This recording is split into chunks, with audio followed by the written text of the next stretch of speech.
Joining me today on the show as co-host is my good friend, drummer and educator, Christopher Jengalewski. Chris, how's it going, man? I'm doing well. All right. I'm so pleased to introduce my guest today, 6-time Grammy Award-winning trumpeter, Randy Brecker. Randy's worked with some of the biggest names in music. He was in the original lineup for Blood, Sweat, and Tears, the Horace Silver Quintet, Art Blakey's Jazz Messengers, Dreams, Hal Galper, and perhaps most notably, the celebrated jazz funk fusion group, the Brecker Brothers. As a session musician, Randy has appeared on hundreds of albums, including James Taylor, Paul Simon, Bruce Springsteen, Steely Dan, Frank Zappa, Jaco Pastorius, and many more. In 1994, Randy won his first Grammy for Best Contemporary Jazz Performance with Out of the Loop, and this was followed in 1997 with Into the Sun. The next Grammy was for Best Contemporary Jazz Album for 2003's album 34th and Lex. He picked up his 4th Grammy with a win for Best Large Jazz Ensemble for Some Skunk Funk in 2006.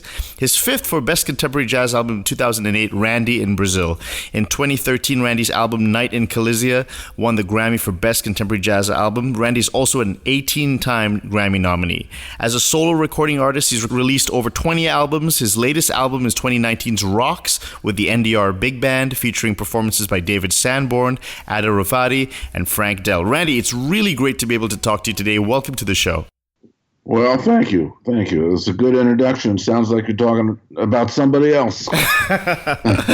Well, okay, so I wanted to ask you about, your father. You've described him, and he seems to be a very good musician from how you've described him. He played the piano, he sang, he wrote songs, he was a big fan of Clifford Brown. Did he teach you growing up as well?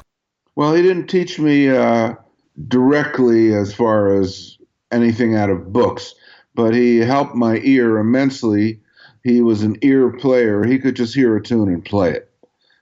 He wasn't a really good reader, but he was an expert songwriter, player, singer, sang great. When I was 2 years old, he wrote a tune for me, 2 weeks old, called The Hottest Man in Town, and he forecast that I'd play a horn, maybe a hot fife, and love music even more than my wife. So I think my future was foretold in that tune. And he had musicians over the house all the time, listened constantly to records as soon as he got home from work. He was a lawyer by trade first, but he was really a musician first. He went to camps with other songwriters. He was close with people like Moose Charlap, Bill Charlap's dad. Moose wrote Peter Pan and other Broadway writers, Bobby Troup, and his songs were really as good as any of them. He could have been a professional songwriter. Speaking of good ears, do you have absolute or perfect pitch yourself? Well, I have pretty good relative pitch, as they call it. I can usually come pretty close, and if I've been playing trumpet, I have really pretty good ears. I can hear most of the chord changes going by, and the ones I miss, I work on those tonalities. I kind of always go back and try to figure out what chords I didn't hear when I try to learn a new tune. I always try to do it by ear, and invariably it's a lot of the same tonal centers, so I work on those. Like in the A-flat area on trumpet is hard to distinguish for me between the D-flat area, and strangely enough, E minor 7 to A7 I have trouble hearing, so I work on those tonal centers as part of my practice routine. When you were a kid and you picked up the trumpet, how many hours did you practice a day? Well, I think I was allotted 45 minutes to practice my classical studies, and I remember sometimes I had a pencil and pad out counting down the minutes that I could get to my record collection and play along with records. That's mostly how I learned how to play, aside from playing downstairs with my father, who would teach me by ear tunes. But I had a brilliant idea when I was about 10 years old to take some of his records up to my room and just play along. And I started with ballads like in 1955, Miles Davis had released Round About Midnight, his first album on Columbia, and I learned that tune, Round Midnight, the great Monk tune. And there was a Chet Baker, Jerry Mulligan record where they played My Funny Valentine. I learned that one. And there was also a Shorty Rogers record that had some kind of easier tunes on, and that was one of the first records my late great brother played along with. He started on clarinet, and Jimmy Drufy was also on that record. So we both played along with Martians Come Back, which was the Shorty Rogers record. So you guys chose your instruments when you were quite young. Did you have a teacher? Like, were you in school band, or were you self-taught? I mean, how did you learn to improvise outside of just like listening to albums? Did you have like a band director or someone that helped you? Well, it's a good question. And at that point, we both started when we were 8. Mike was 3 years younger than I, and we were sadly only a block out of the Philadelphia city limits. Philadelphia had a pretty good music program in a lot of the schools, particularly in Northeast Philadelphia, but we were just out of that area, so we were officially in suburban Philadelphia, and the grade school didn't really have a very good music program, but they did have trumpets or clarinets available. I grabbed the trumpet. I was older, 3 years ahead of him, and Mike didn't want to play the same instrument, so as he put it, he got kind of stuck with the clarinet. But we did both study with wonderful players from the Philadelphia Orchestra. Myself was Sigmund Herring, who was a very well-known pedagogue. Besides being a fine trumpet player, a lot of his books are still available. In fact, I still practice out of some of his books. He also taught Wallace Roney, who came along a little later. And Mike studied with a wonderful clarinetist from the Philadelphia Orchestra named Leon Lester. So we did have classical training, and Dad would, like I say, after we got done our lessons, he was usually home on Saturday, and we'd go play some tunes like Our Love Is Here to Stay, or he taught us Lullaby of Birdland by ear, counseled us to always keep the melody in the back of our head and play around the melody. But as far as studying officially jazz, that had to wait. Believe it or not, until I got to Indiana University and started to study with Dave Baker. But in the interim, I had transcribed solos. I got familiar with the piano. I transcribed some Monk and some Bill Evans voicings, and Dad would show me things, and I watched his hands. So we had a kind of a family band. He bought a set of vibes that Mike and I doubled on. My sister was a bass player, and now she plays harp, but she was a wonderful classical pianist. And both Mike and I doubled on drums. So we had a little family band beside everything else. We're actually curious, did you use solfege or numbers when learning melodies, or was it just the pure notes? Did you write out the transcriptions, or is it something you kept in your head, like your dad was saying, keeping the melody in your head? Yeah, no, my trumpet teacher later, Tony Marcione, who was from the Philadelphia Music Academy, and the first call trumpet teacher in Philly and trumpet player as far as doing shows, and he was the busiest guy. He was an expert solfeggio guy, but I was never really taught that. So when I transcribed or heard stuff, I just kind of heard the note. I think it's a good thing to learn those solfeggio. And in retrospect, I wished I had had that kind of education, but I didn't. Could you also name some of those books that you were using as a kid, some of those practice etudes, the classical ones and maybe the jazz ones as well?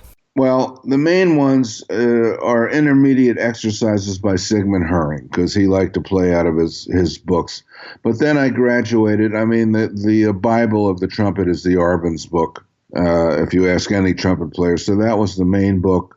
The Schlossberg book, various, are some other ones. Herbert L. Clark, his 3 or 4 books. These are all well-known trumpet pedagogue books that can help you become a better player.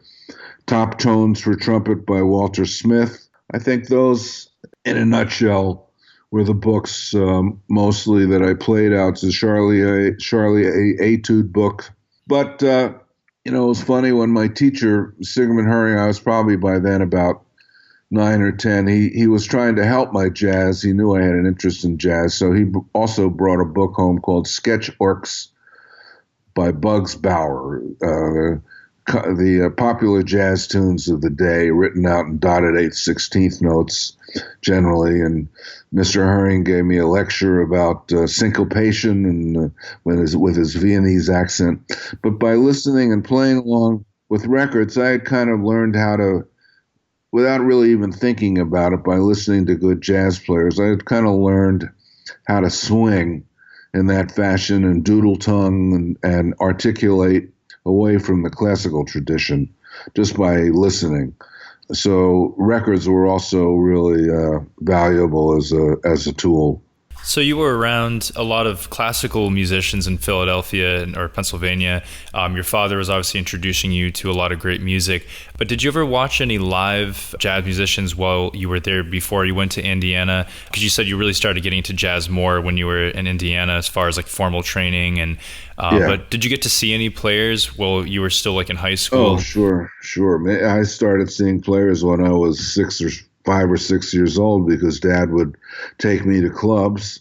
Heard Dizzy. I just heard, not to be generalized, but I heard just about everyone. Dizzy, Miles. He'd drive up to New York. I remember hearing Miles at the 5 Spot, or what was the name of it? I think it was called the Jazz Gallery on 3rd Avenue with J.J. Johnson and Hank Mobley as the front line. I heard Miles also at a place called the Red Hill Inn, which was in Red Hill, New Jersey, right outside of Philadelphia, with the classic band with Train and Cannonball and Wynton Kelly and then Philly Joe and Paul Chambers. But unfortunately, Train didn't show up for that one, but we had a front row seat. I was 2 feet from Miles, so it was a thrill. Carmen McRae, Dave Brubeck, Charles Mingus. I heard just about everyone. And I was just thrilled. I thought jazz musicians were the coolest thing in the world. Are there any vivid memories of these performances? Are they all very vivid, clear in your mind? Any stand out for you particularly? Well, the Miles one did because he had no cuffs in his pants and he was tailored so well. And to get in tune, he'd stick his finger in his ear when he was playing. Little things like that, little gestures stick in my mind. And, of course, the sound. I remember hearing Dizzy once, and he had forgot to put oil in his valve, so his second valve stuck, and he kind of quizzically looked at the audience and held up his horn because they had to stop playing, and everybody laughed. And it was also so funny. He introduced in between tunes. This goes way back when Sonny Liston was the heavyweight champ. Dizzy said, "Ladies and gentlemen, I want to introduce a special guest that is here tonight. His name is Sonny Liston, the heavyweight champion." And everyone looked around and started applauding. And then Dizzy went, "Oh, pardon me, madam." So that was one of his stuff. But I thought that was the funniest thing I had ever heard. And I also heard, comedians, Lenny Bruce. When I was a kid, I was really ahead of my time. I was a hip kid. Did your father, was he very particular in his taste for trumpet players? I know you mentioned he's a huge fan of Clifford Brown. How did his taste in trumpet playing vary?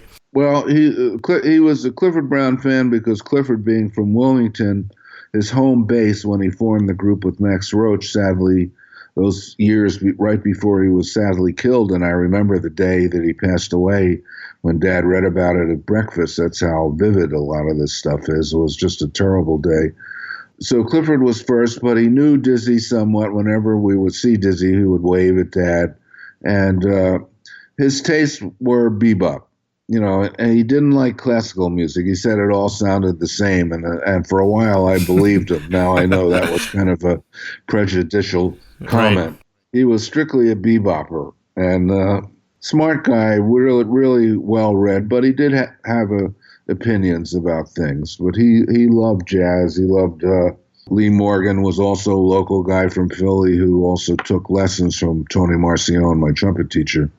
There was a great tradition. All these guys were still living in Philly, so we would go hear local guys, the Heath brothers, and Billy Root became a friend who was a wonderful saxophonist who played with Dizzy's band and ended up in Las Vegas.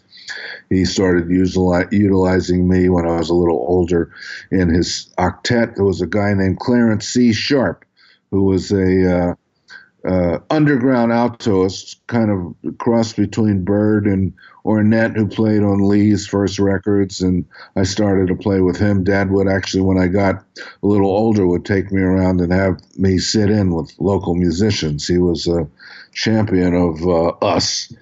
So I was very lucky in that respect that I often say to myself, you should play way better than you do since you were in these great circumstances. But I try. Well, now, when you were 15, Randy, in 1959, you went to Indiana University to play in Stan Kenton's band camp. Now, what was that experience like?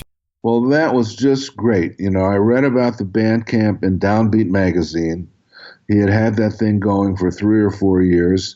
And Dad and Mom gave me the permission to get on a bus. It was a 14-hour trip to Bloomington, Indiana. And strangely enough, I remember I sat down next to another trumpet player who was also going out to the camp, who was more of a lead player. I forget his name. But it's funny, these things you remember. And we got there. I stayed in the dorms. My trumpet instructor was the great Marvin Stamm. Stan Kenton's full band was there. Cannonball Adderley Sextet with Yusef and Nat and Joe Zawinul and Sam Jones and Lewis Hayes. Donald Byrd was there. Charlie Mariano, I think he probably was playing with Stan at that time. But just imagine being around all those guys as a 15-year-old. And I was a pretty good player, even at 15, basically playing by ear. So I got in what they called the headband, which was led by John Laporta, where there was no music besides the regular band, big band, which was led by Marvin, where we did read music, and I was struggling reading. I was always I got to be a good reader in college. I really worked on it. But I met other students there. It's fascinating. Dave Sanborn, we're all the same age, 14 or 15, 16. Lou Marini, a good friend of mine, Mitch Farber, who was became active in the jingle world and was close friends with Donald Byrd.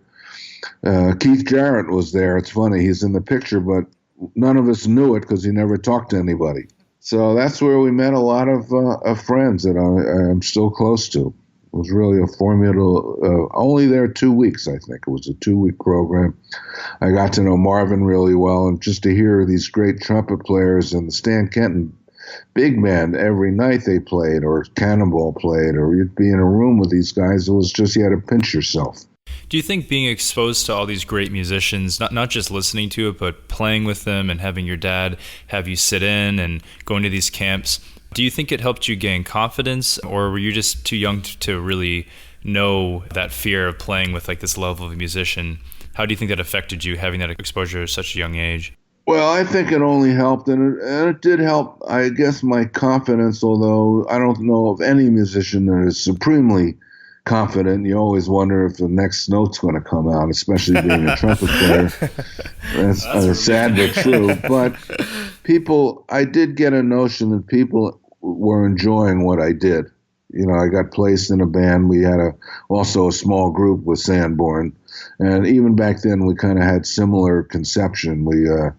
Similar personalities. We really hit it off together. So when we started the Brecker Brothers band, just years later, he was first on the list to be the part of the horn section. And I still play with Marini all the time. He was back then probably the most professional out of all of us. His father was a full-time musician in where is he from? Dallas or Houston, I forget which. And back then, Marini played all the woodwinds. He was a total pro. I want to talk about your time at the Indiana University. Now, is it true that there was a situation where 30% of some students flunked a theory class because of a professor or something? Could you talk about it? Oh, yeah. Well, that's not a well-known fact. But yes, I flunked traditional theory. And looking back on it, I think there was probably something wrong with the way he was teaching. But yes, it is true that might even have been more, that close to half the class flunked. So I think there was something wrong with his teaching method. But at the same time, I was driving to Indianapolis, which was about an hour drive from the campus, and studying finally with a jazz harmony and phrasing, etc., with the great Dave Baker before he ended up at the school and headed the program.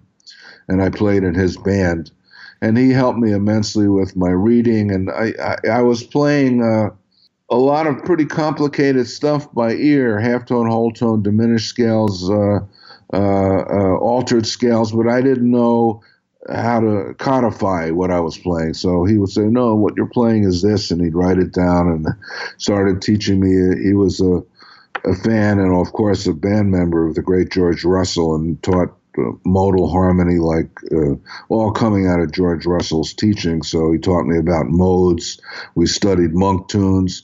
We studied what could be called, he called it intervallic approach, where we pick apart tunes intervallically, and I'd have to improvise on the prevalent intervals of whatever tune we were doing.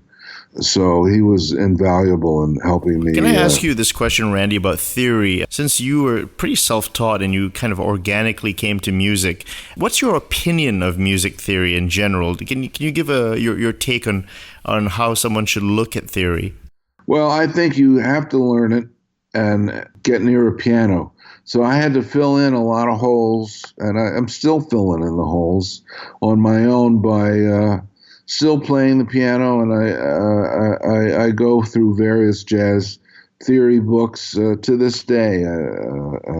There's one, the Jazz Piano book by Mark. Here, I'll go with names again. I'll have to look this up. Jazz Piano, Jazz Theory book is names on the tip of my tongue, and those books are downstairs, unfortunately. But the main thing is I take books and read them now. As far as, it took a long time, for instance, before I learned about melodic minor modes. I somehow Dave Baker we didn't get into that part of modal playing. It was all in major, do, re, mi, fa, sol, la, ti, do modes. So I'm constantly just learning, and I recommend, start with theory as much as you can, but also play as much as you can. It's a combination of both intellect and your ear, obviously. So the more you know about both, I always depend on my ear. I still enjoy doing that. I sometimes do better if I'm not looking at the changes. It's a strange thing. In fact, I did a session. It's funny you brought that up. Just last week, we do a lot of home file sharing stuff. And I did a session for my good friend Niels Landoki, who's in Copenhagen. We did a Christmas tune, Let It Snow, written by Sammy Kahn, whose son Steve is a good friend of mine. Imagine the money Sammy made off of that tune. Let It Snow. So, and I couldn't find the lead sheet. It turned out he had sent it to me, but I hadn't printed it out. And it wasn't a hard tune, so I just played the solo by ear. I could kind of figure out what the changes were. After which I did find the lead sheet, and if I had had the lead sheet and if I had been reading the changes, I wouldn't have had as good a solo as I came up with, because it was totally off the top of my head, based off the melody, playing melodically, lyrically. So there's something to be said for both, but I still do like to, pin back the changes in the back of my mind and know what they are, but to try to forget about them at the same time, if you know what I mean. We actually like to talk a little bit about how you write music now. So we have all this background on how you learned. Now we want to get into, in the early 70s, you started working with Billy Cobham, and during those years, you started to write for yourself. And I was, wondering kind of what that process was like. You had an electric piano you'd use, I guess, and you'd fool around with scores. What did you mean by, fooling around with musical scores? Well, I studied some scores. I'm not sure where you got that quote from, but I would fool around just on the piano, really. But I wrote everything. You had to write scores. There was no other way to write music so that other people could see what you were doing. This was in the early 70s, and yes, I was playing with Billy Cobham, but I started to think about writing a couple years earlier in the band Dreams, which we had. We had 2 records out on Columbia. And on the second Dreams record, I wrote a couple kind of weird pop tunes. I actually wrote lyrics to them, too.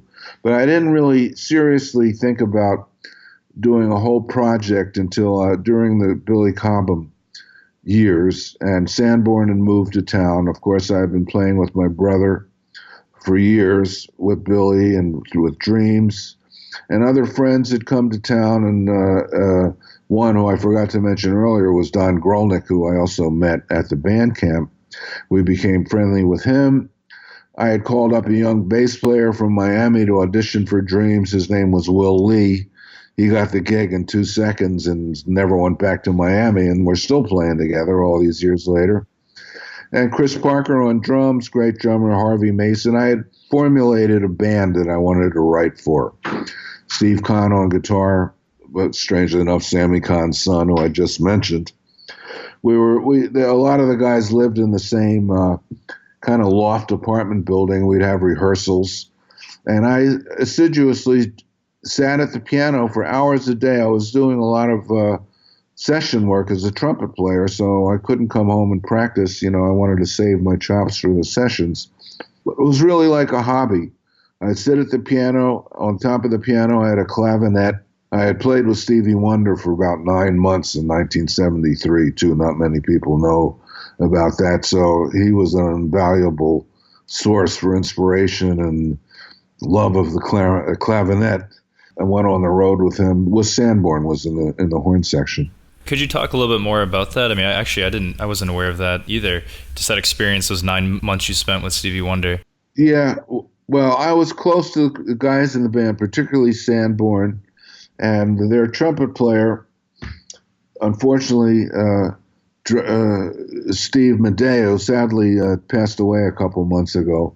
But he had a drinking problem back in those days, and one day he had, after finishing off his mini bar in the hotel, he did a concert with Stevie and fell off the stage and fractured his skull, sadly. He became sober after that and was sober the rest of his life, actually. I was friends with him until he sadly passed away just several months ago. But because I was friendly with guys in the band, particularly Sanborn, they called me. I was free at the time. So I took his place for about 9 months. We traveled all over the U.S. in cars, played at the Apollo for a week. Great band with Sanborn, Ray Parker Jr. on guitar, Ollie Brown on drums, classic. Stevie was Superstition, and that whole record had just come out, so we played that stuff every night. And it was so inspiring just to hear the perfection with which he performed every night. So that also broadened my interest to want to write and just organize all the musical thoughts I was having in my head. That was quite a 9-month period. So that must have been a big influence on you getting into sort of like funk and R&B, obviously playing with Cobham before too, but starting with so much like jazz and classical focus. And then I was always really curious about how you got into, like rock, funk, R&B, fusion. And it seems like this all kind of fed into that inspiration, that transformation. Yeah, it's true. And Philadelphia was a potpourri of different styles of music. Of course, it was a great jazz town, as you well know. Coltrane lived there during his formative years. Dizzy Gillespie lived there during his formative years. All these great jazz musicians, like I mentioned, the Heath brothers, I could just go on and on.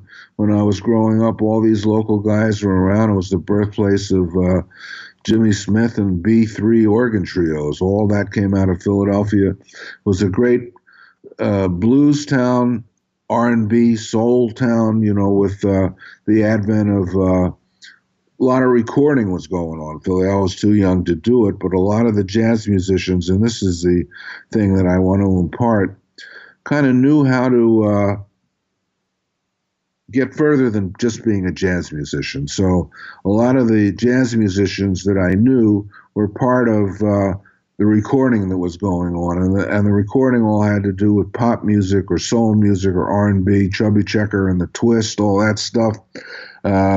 Parkway, Cameo Parkway, which led into Philly International, Gamble and Huff scouring the city for young talent and singers and finding guys. Dick Clark, I don't know if you're familiar with American Bandstand, which eventually made its way to Hollywood. That all emanated in Philadelphia. And he was a big jazz fan. What I learned was jazz musicians that were behind a lot of the pop music coming out of Philly, they were all jazz musicians, as a matter of fact. I didn't really know the extent till I kind of researched it later, that a lot of the guys I would go out and hear, guys that you probably don't even know their names, but all great jazz musicians. Saxophonist Buddy Savitt, a great vibraphonist named Vince Montana, a wonderful pianist named Jimmy Wisner, they were all producers of all amazing R&B and soul music that came out of Philly. Dick Clark discovered guys like, I don't know if you know these names, Frankie Avalon, Bobby Rydell. They were also jazz music. Frankie Avalon was a good jazz trumpet player who went to school with Lou Tabak, and Frankie Avalona was his real name, and Bobby Rydell, Bobby Ritterelli, was a jazz drummer. So there was all this cross-pollination in Philly where guys were known as one thing, but were jazz musicians, really. So I caught on to that idea of grew in my head that that there's a way to package what we do. I think I didn't realize I was thinking like that when I was that young, but I was around it so much that it just fostered that in the back of my head. Well, Randy, let me ask you about your compositional process. Now, let me read you a quote. You said, "I'm completely self-taught. I just learned by sitting at the piano and figuring out voicings and just writing and recording everything on a daily basis." How long did it take you to develop your craft of composition? Well, it was years, and I go back to when I was playing with Horace Silver and we were doing a TV show and he got interviewed. It was called For Blacks Only. I was thrilled to be on there. Muhammad Ali was also interviewed. I have a good story about that. Okay. I'll tell you that story because it's pretty cool. For the show was For Blacks Only, and there was a door on the set that they called For Blacks Only, was written over it. And Horace and Muhammad Ali walked through the door. And I was kidding around after the show was over, and I walked through the door. And Muhammad Ali saw me walk through the door and kidding around said, "Hey," and he started walking towards me with his fists up like he used to do, like kidding around. It was one of the most thrilling moments of my life. He saw me walk through the door. He was such a wonderful man. But Horace also gave a long interview to the interviewer. And the interviewer asked him the same question, how does he write? And he described it like putting a giant puzzle together. And for me, that sunk in, and that indeed was what it was like for the most part. For 80% of the time, like I said, I had I had started to play the piano, or at least fool around with voicings at a younger age, where like I previously mentioned, transcribing monk tunes and monk voicings. I graduated and tried to, once again, starting with ballads, tried to transcribe Bill Evans' voicings. Well, actually, Randy, let's take an example, maybe from your first album with the Brecker Brothers. How would a song like Some Skunk Funk come about in a compositional? How did it gestate in your mind? Okay, well, that's a good question, and I can kind of go through it in detail. Now, that was a huge puzzle because I would record everything I wrote. I'd sit at the piano for hours or the clavinet trying to get a groove going or try to get something that I liked. And if I liked something, I'd record it. And assiduously, I would mark the recording. Now, this was all cassettes. I didn't even have a 4-track yet. I got a 4-track when we went to Japan the first time. So I would piggyback playing ping pong back and forth between two cassette players. I'd get a vamp going on the piano. I'd record it on one. Then I'd play the vamp and I'd play a melody on the second cassette recorder. But it was like putting a giant puzzle together and utilizing different instruments. And just to go over, I think this would be a good example. The intro, which is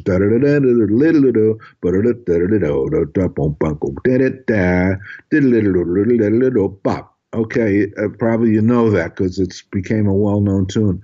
Let me go over each bar, and you'll see what I mean, because each bar I played on a different day on a different instrument, and I filed it away, and I put it together. Eventually, that became an intro. For instance, the I played on trumpet one day. I still do that. I play alone. I try to play just off the top of my head, intervallically or rhythmically, things. My brother would do that just to come up with new melodies or new licks that I can apply to the piano. And I remember I was sitting in the dining room table, and that came out, and I said, "Well, that's pretty cool. It kind of sounds a little like Miles's mode, but let me write those notes down." So I wrote down diddle-a-dee, filed it away.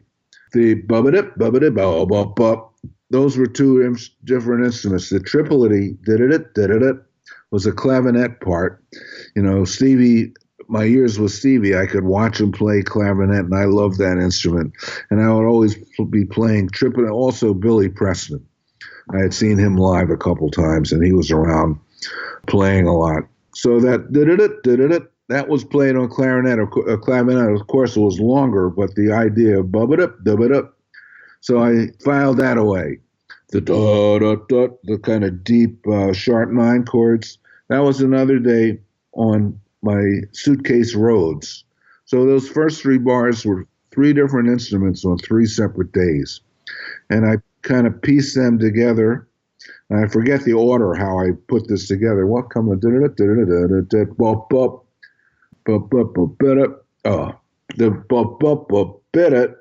the bit, which is probably the hippest part of the intro, was an accident. It was kind of a bleed through on the cassette playing from another take. I had played, so I have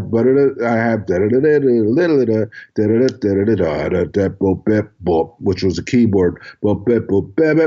That was an accident. It was just on the cassette player. Da, sharp 9 chord, and then the I went back to the trumpet, and I had that line somewhere laying around on another cassette. And somehow I put that together, and that became the intro. I didn't know it was even going to be an intro at that point. So it just shows you how piecemeal writing can be. Wow, it's really impressive that it was all these different instruments. I mean, I would never would have guessed that. Yeah, that's wild, huh? Yeah, it's wild. And then, of course, then I came up with the rest of it. The bump, which was the basis of the tune, was a clavinet line. So I recorded that, and then I recorded the melody on trumpet over that. The bridge, this is another kind of good interesting story, which the rhythmic thing is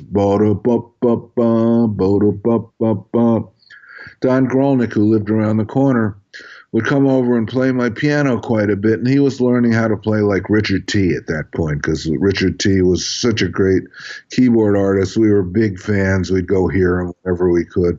And Richard would play that rhythm all the time on the piano.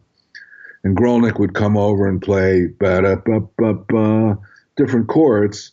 But I said, well, man, that'll be a good. So I started out with that rhythm. I think it was a G chord, and I kind of subtly, each time it came around, I added a little tension to the basic chord to make it go kind of outside a little more. So that's why it repeats, and that was a good method to start with something simple and then add tension, utilizing the same triad but some half steps and just things to make it rub a little more. So then I started to get the nucleus of a tune, and once you have something going, it becomes easier. You can start fooling around with an arrangement. Another thing that's kind of interesting that comes to my head, I knew I wanted a break in the tune sooner or later, and that came about by listening. This tune has absolutely nothing to do other than that was my reason for wanting a break. There's a Herbie Hancock tune called Blind Man, off his first record. And in the middle of a tune, Blind Man, which is a really soulful, funky tune, it goes, bam, bam, bam, oh, bo-do-no-no-no. That was the break. And I thought that was really cool. So I wanted something like that in Skunk Funk. And believe it or not, the bam, bam, da-da-da-do-da-da-da-da, the inspiration behind that started out as a simple break that I developed. But the idea behind that was Herbie Hancock's Blind Man. So all these different things come into the tune while you're recording it, while you're composing it. And I find it just fascinating. And that's generally how a lot of the stuff I wrote happened. I'd go out and hear music purposely to try to just get inspired, maybe come home with a certain feel I had heard. I remember hearing at McKell's, a good friend of mine, Denny Morales, who was also tenor saxophonist when I was on the road with Stevie. That way he was the third horn. And he played kind of an out shuffle, and that became the inspiration for a tune of mine, Inside Out. I said, I need a tune like that. So these were all methods that I utilize. You have to get out there and kind of live it to write it. Well, I have to ask you about one tune. It's a favorite of mine, and I've always been really curious about how you went about writing this. It's very interestingly layered. The tune Sponge. Could you talk a little about how you put that piece together? Well, that was around that same time period, and my recollection, this one I have to think more about because I don't talk about it that much, but I think I had the keyboard part kind of nailed first. And the idea was to have a little poly, it's all kind of funky stuff out of James Brown, a lot of it, but I tried to utilize polytonality. If I was in F, I'd use some like triads a step above. That's all I was thinking at the time. And to try to take it outside a little. And the horn parts came later in the melody. By then, I might have had one more. No, I didn't. It was still pretty much those instruments. I have to sing it to myself, even though we play it all these times. And that was also a pretty long process. But the main thing was I had the I could play that on the piano. All the stuff that I wrote at the time, I could play the keyboard part on the piano. I could play piano well enough, and that goes for most of my tunes. And the keyboard was really, on most of the tunes, was the nucleus where I got the ideas. And then the boom, boom, boom, there was kind of a Lydian thing that goes back to my lessons with Dave Baker, as does Skunk Funk. That's kind of a Lydian scale. And doodle tonguing, and we doodle tongue some of it, we single tongue some of it. So it's a combination of so many influences. It was just information being poured into my body that I was pouring out at the same time. And the bridge was pure James Brown. Boom, boom, ba ba da da da da da. Oh,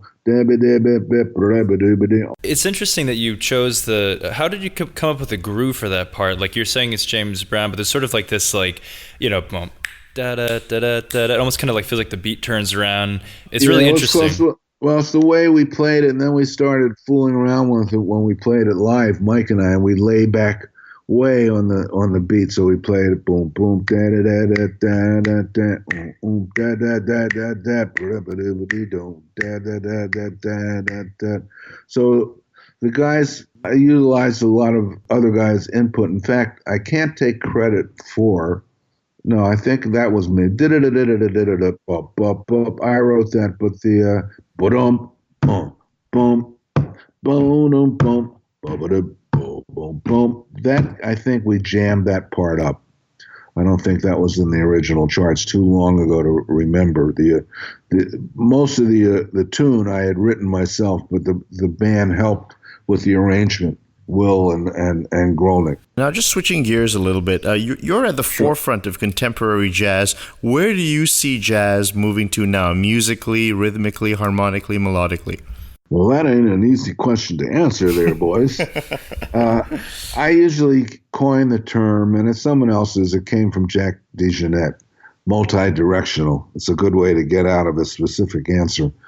But, it's all-encompassing now. You just think, I'm in outside New York City and Long Island, and you're in Singapore, and we have all these commonalities that we can talk about. And that goes for anywhere. I travel all over the world, in China, Russia, Siberia. Jazz is all over the place. So I think the fact that it's been so globalized, that's a big influence. As Joe Zawinul said years ago when I heard him live at the Blue Note, people don't look to America as far as jazz being American, it's really globalized, and a lot of other influences have come into the music. So that's number one. Number two is the advent and the expertise of jazz education, which is also globalized. You can go to China now and go from city to city for a month. There's schools in every small town, every city. I've been invited, to come over for a month and just teach in various schools. 20 years ago, there were none of that. When Mike and I went to China in 1992, there was absolutely nobody who knew how to play. There were no schools. We were invited to some local jam sessions, and believe me, there was nobody that had a clue. Oh. Now you go to China. Yeah. It's still like that. Well, there's plenty of great players there now. There's a burgeoning jazz scene in many cities in China. So it's become globalized. There's education all over the world where maybe you get too much education, but there's intermingling of cultures. I think that has a big effect. Still in pop music, there's still a lot of jazz. It's behind the scenes, but what's his name? Anthony Pack, the drummer. A lot of the hip hop guys love jazz, and that has an influence. Of course, African American culture always comes up with something new, so I always keep an eye on that. Are you still studying music? And if so, what things are you working on specifically? Well, what I do, and I think what all musicians do, of course, every time I pick up my instrument, being the fact that it's a trumpet, and it's a difficult instrument to play, that's always a study. Even when I'm just improvising or playing with records downstairs, which I still do to keep my chops up, I have to concentrate on so many things technically to be able to play the instrument. But I'm always, and this is probably the most important part of what I do, I try to broaden my vocabulary and what I can fall back on, my for lack of a better word, my licks. Let's just simplify it by trying to write new lines and trying to get to a piano and work new figures into my improvisations. Maybe they might be just some kind of melody that kind of works, or just some kind of finger exercise that works, or some pattern that I've come up with, like the Skunk Funk first 8 notes. Mike did that a lot too. I just turn everything off. I just play. And sometimes I come up with great stuff on the instrument. Sometimes I don't. I usually try and record whatever I play, just like I did when I was younger, recording everything on cassettes. Now I do it into my computer. But music is a constant, it's just a constant learning process. And if you want to keep playing, that's a big part of it. Now, Randy, as we come to the end of the interview, I like to do some fun questions. So these are not your answers don't have to be really serious. I'm just going to ask you things like, who are your top 3 this, top 3 that, and just whatever comes to mind. Are you ready? Okay. Yeah, you got it. So who are your top 3 saxophone players? Well, that's not a hard one to answer. My top 3 are number 1, I must say Michael Brecker, who was such a big influence. We talk about who the greatest of all. I don't use the word great, but of course I was so close to him. I have to mention Coltrane, who was such an influence. My brother would say in 100, 200 years, people are still going to know who Coltrane is, and I think he's right. The more time goes by, the more important Coltrane's music and his outlook toward life becomes to me, and I'm not even a saxophonist. And of course, I have to mention number 3, who is my lovely wife, who I have such a great relationship with, and I'm not saying that because she's my wife. I'm very proud of her. She has her own thing going as a saxophonist. We just recorded 10 of her tunes, and she's been, it's a new record called Brecker Plays Rovatti. I wanted to introduce the public. She's been writing for years and putting out records, but people always assume I'm just doing it because she's my wife, but she is a great player. And many musicians on the New York area know it, and she plays in our Brecker Brothers band, reunion when we do it, always gets the most applause of anyone. And she's working hard. So they would be the top three. But behind them, there's about 300 others because I listen a lot, from Coleman Hawkins and Lester Young onward. What about your top three drummers? Well, I must say Mike was a good drummer too, the swinging guy. To have a quick story, and then I was playing at the North Sea Jazz Festival in a jam session, and good drummer, I forget who it was, started out the tune. In the middle of the tune, I heard the drummer change. Like it was in the middle of my solo, and I said to myself, this guy is really swinging. And I finished my solo, looked behind me, and there's Mike playing drums. So, but in what we do, let me think. This will take a quick second. Of course, Elvin, Tony, or Billy Cobham. I had a long relationship with Billy Cobham, and I don't think he gets enough credit for literally starting the jazz rock fusion way of playing. And I was there when he started it. Even more importantly than Tony, because everyone plays like Billy now, Dennis Chambers, et cetera, et cetera. So I'd have to say Billy was really a big influence on me and music at the time. And I happened to be I'm not trying to promote it, but I happened to be going out on tour with him next week. Number three, for me, and I guess this is strictly selfish, but I love Bernard Purdie on the funk side. I used him on my first record, and I just played with him a couple months ago. He's 80-something, still in the pocket like a mofo. So those are three different styles of drummer. Billy can play any style. You know, we played together in Horace's band, and I saw him and heard him listen to Ginger Baker and saw that whole thing develop firsthand, how he added drums, started lifting weights, and just, you know, his influence was undeniable.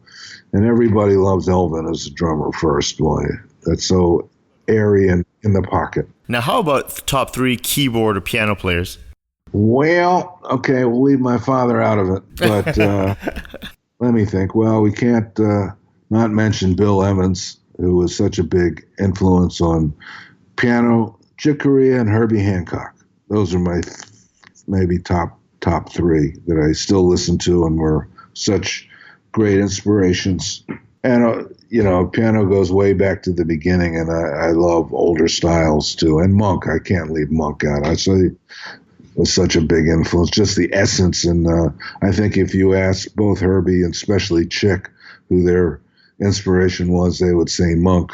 Now, what about this is probably the most difficult question, the top three trumpet players? Well, that's a hard one, you know, because, you know, as musicians, we don't think at top, we look at, you know, individual playing, and a trumpet is such a individualistic instrument with the sound and everything. It's almost impossible.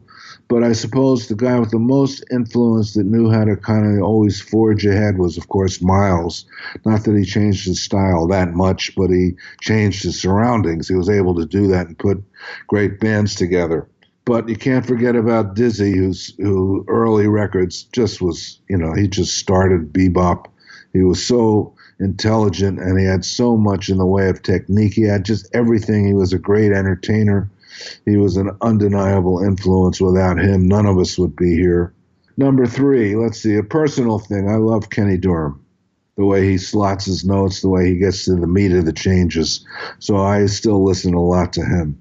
I don't know if they're the top, and then there's 300 other guys behind them that I love. Right. Now, who do you think, in your opinion, top three arrangers for horn sections, or people who are the best writers for horn sections? Oh, boy, you guys. Okay, well, I'll tell you, on the R&B side, I just spent a night listening to Maceo Parker with Fred Wesley and Pee Wee Ellis on YouTube, and they were so great. And those three guys I always think of as a horn section. They influenced both me and Mike in their writing and their playing and conception so much. So the JB Horns, I forget what their title was, but those three guys were fantastic as far as, and Fred in particular, Fred Wesley was a wonderful horn arranger. Before I even knew about his funk history, one of my first dates in New York was a jazz date that Fred had composed, where he sounded well, he sounded like Fred, but it was more like a Slide Hampton date. That if you hadn't known all the stuff he had done for James Brown, which at the time I didn't. But of course, Gil Evans, comes to mind, all the great stuff that he did with Miles, and I had the pleasure of playing with him many times in New York.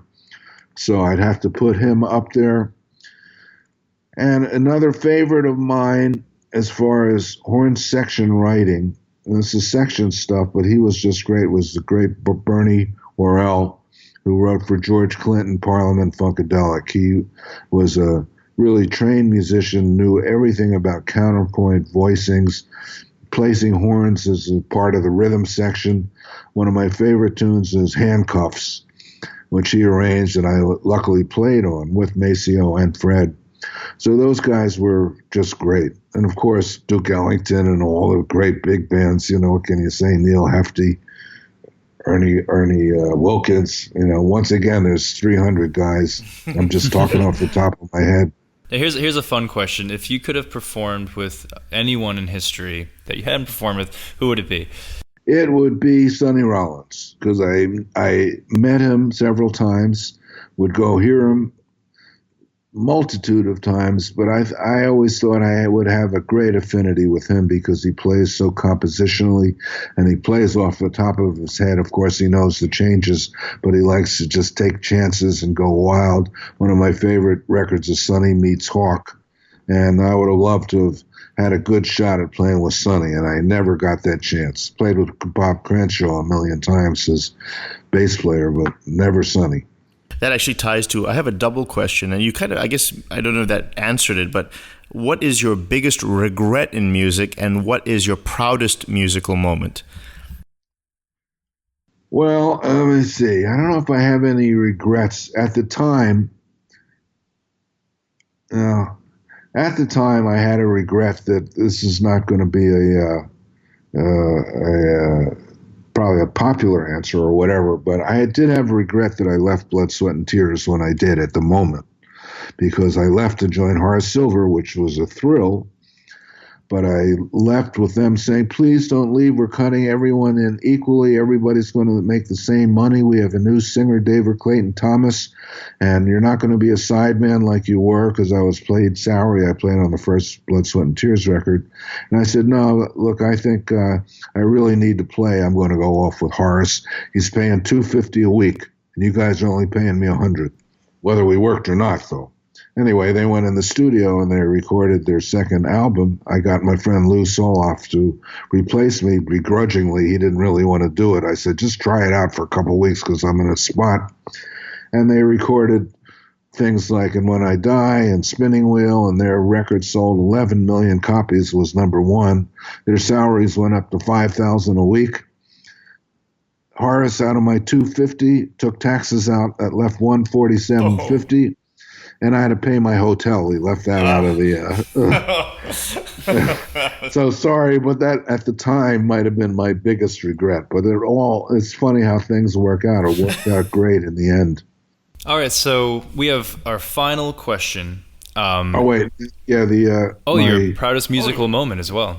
Again, I said, I guess the thing I'm proudest of having done, I think, is start what became known as the Brecker Brothers band and all the things that came after that, and writing on the first Brecker Brothers record and producing that. I had a real clear conception as far as what I wanted. It was originally supposed to be a solo record, but we had gotten signed by Clive Davis, great guy in the business. Starting a new record label was a great opportunity, but he insisted, instead of me calling it the Randy Brecker solo record, I had to call it the Brecker Brothers. And I persisted in saying, no, I've worked really hard on this music, and Sanborn's there. It's going to look funny. It's going to be three guys in the front line. So it's going to look funny. But it was such a nice opportunity, and the rest was history. Our final question is, because we're very focused on music education here on the show, if you could change music education, what reforms would you put in, or what would you change? Oh, boy, now that's a hard one, because I'm a fan of music education, though quite often it gets a bad rap. The only thing that I might change is and I, for the most part, it's probably there. I would emphasize trying to find subconsciously without overthinking it, try to eventually find your own voice and have more emphasis on using your ear rather than a lot of rules. I mean, the one time I went to Berkeley in the summer when I was a kid, I did learn something, but there were all these, and things might, I'm sure, have changed a lot since then. But the teacher was always spewing out rules and rule this, you got to do this when it's that, and I would leave it open for more creative input, so to speak. But I'm not one to put down or find really anything that wrong with jazz education. There's so many young players coming out that just play great in all different styles, and pop music, I think, is in a good place where the instrumentalists from going to school play better. If you look back at when I was coming up, I mean, there were individualists, but when you look closer, some of the musicianship was kind of lacking. It was nice. You know, if you listen to Janis Joplin's band, they probably only knew 3 chords. Now you hear bands that really can play because they know what they're doing. So it's a long answer, but my basic thing is just keep doing what you're doing in jazz education, but have guys try to start bands early. You know, the guys I met when I was 15, if they were still here, I'd be associated with all of them. But the guys are here. I still going to Japan with Sanborn in a couple months. You know, all these years later, we're still feel at most home with each other. Fantastic. And actually that leads to, do you want to mention any upcoming shows for the rest of the year and any upcoming projects? You mentioned your album with your wife. Oh, yeah. Okay, well, there's 2. I'll be on the road for a couple months with Billy Cobham, celebrating his 75th birthday, and the album Crosswinds, which we did back in 1974, and we leave next week. Well, we're playing in New York at the Blue Note, and then a cross-country tour, and he has plans for next year for maybe a co-led thing, pianoless sextet, so keeping that in the fire. Also, I have a future project coming out with Eric Marienthal. We're co-leading a record where we both contributed some tunes, and George Woody, who is my good friend and who played in Brecker Brothers as a producer and keyboard artist, is behind the scenes helping put it all together. That'll be out sometime later next year. But the immediate thing is the album I just did with my wife, which is one of the, I think, the best things I've ever done as far as listenability. She wrote really 10 lovely, different, melodically oriented tunes, which is the way I like it. And we had a great band. It's called Brecker Plays Rovatti, Sacred Bond, referring to the sacred bond between mother and daughter. We have a 10-year-old daughter, Stella, who actually sings one tune on the record with Ada, my wife, in octaves, the opening tune, which is called Sacred Bond. So keep an eye out for that, too. Well, the great Randy Brecker, thank you so much for coming on the show. And it was such a thrill for both of us to be able to talk to you. I really hope you enjoyed the interview, and I really hope you'll come back again soon. Well, I hope so. You did really well. You guys know what you're doing, and just keep it up. We need you guys.